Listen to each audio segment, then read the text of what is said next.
Hello everyone, আসসালামু আলাইকুম। জাকিয়া চৌধুরী আছে আপনাদের সাথে নতুন একটা রেসিপি আপনাদের সাথে শেয়ার করতে চলে আসলাম। তো দেখতেই পারছেন আমি এখানে টমেটোকে বসিয়ে দিলাম অল্প একটু তেল দিয়ে। এখানে কোনো পানি ইউজ করা যাবে না। সো অল্প একটু তেল দিয়ে এটা হচ্ছে আমি তাওয়ায় খোলা দিয়ে নিচ্ছি যেন পানিটা টেনে আসে। সো এটা দিয়ে আমি টমেটো ভর্তা বা চাটনি যাই বলেন এটা করব। গরম ভাতের সাথে অনেক মজা লাগে। আলহামদুলিল্লাহ শীতের দিনে এইগুলা খাবার হচ্ছে অনেক প্রিয়, সবারই প্রিয়, শুধু আমার না। সো দেখতেই পারছেন আমি উল্টে পাল্টে দুদিক ভালো করে পানিগুলা শুকিয়ে নিচ্ছি। দেন হচ্ছে উপরের পিলটা আমি ফেলে দিব। উপরের যে চামড়াটা থাকে ভালো করে সিদ্ধ হতে হবে। অনেকক্ষণ লাগলো, এখনকার টমেটো জানি না কি হলো, সিদ্ধ হতে চায় না। সো আমি অনেক টাইম নিয়ে এটা সিদ্ধ করে নিয়েছি, দেখতেই পারছেন। তারপরও মনে হচ্ছে শক্ত শক্ত, বাট আমি আরও কয়েক মিনিটের জন্য এটা রেখে দিলাম। দেখতেই পারছেন এই মুহূর্তে কিছুটা হয়ে আসছে, দেখতেই পারছেন আলহামদুলিল্লাহ। সো এখন নামিয়ে ঠান্ডা করে দেন হচ্ছে আমি উপরের খোসাটা ছাড়িয়ে নিব। আর পুরো রেসিপিতে আমাকে সাহায্য করছেন আমার খালা, আর আমি শুধু শ্যুট করছি। দেখতেই পারছেন আমার খালা এগুলা তুলে নিচ্ছেন। দেন হচ্ছে ভালো করে ম্যাশ করে নেবেন। এটা যেহেতু আমি বলেছিলাম যে এগুলা সিদ্ধ হতে চায় না, শক্ত রয়ে যায় এখনকার টমেটো। আর এইদিকে হচ্ছে আমার রান্নাটা বসিয়ে দিলাম। সো এটা আমি আরেকটা ভিডিওতে শেয়ার করব আপনাদের সাথে কি রান্না করেছিলাম।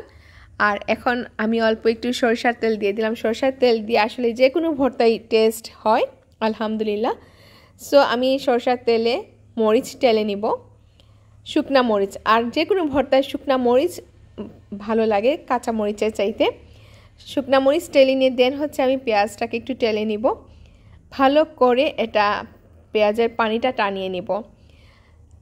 তো দেখতেই পারছেন ভালো করে পেঁয়াজের পানিটা টানিয়ে নিচ্ছি। আর এখানে হচ্ছে টমেটো ম্যাশ করে রাখা হয়েছে। আর এই মরিচগুলোকে অল্প একটু লবণ দিয়ে গুঁড়া করে নেওয়া হবে, ম্যাশ করে নেওয়া হবে। সো আলহামদুলিল্লাহ অনেক টেস্ট ছিল খাবারটা। আই হোপ আপনারা একবার বাসায় ট্রাই করে দেখবেন। আসলে অনেকেই ভর্তা খান, ভর্তা ভাত অনেকের মজা লাগে। বিশেষ করে আমার আলু ভর্তা আমার খুব ফেভারিট একটা জিনিস বলতে পারেন আলহামদুলিল্লাহ। আর টমেটো চাটনিটা সেদিন সত্যি অনেক অসাম ছিল, অনেক টেস্ট হয়েছিল, খুব ভালো লেগেছিল গরম ভাতের সাথে খেতে, সবাই পছন্দ আই হোপ। সো দেখতেই পারছেন মাখানোর সময় আমি যখন ভয়েস ওভার দিচ্ছি আমার তখনই হচ্ছে আবার জিভে জল এসে যাচ্ছিলো, যে মনে হচ্ছিল কতক্ষণে আবার খাবো। সো ধনেপাতা দিয়ে ভালো করে এটা মাখিয়ে নিচ্ছেন আমার খালা। তো এই তো ছোটো একটা ব্লগ শেয়ার করলাম রান্নার। যদি ভালো লাগে অবশ্যই আমার পেজের সাথে থাকবেন, আমাকে কমেন্টে জানাবেন আমার রান্নাগুলো, আমার কথাগুলো আপনাদের কেমন লাগে। আর আপনারা ভালো থাকবেন, সবাইকে জুম্মা মোবারক। আল্লাহ হাফিজ, ভালো থাকবেন। দেখা হবে, কথা হবে অন্য কোনো ভিডিওতে। আল্লাহ হাফিজ, আসসালামু আলাইকুম, বাই।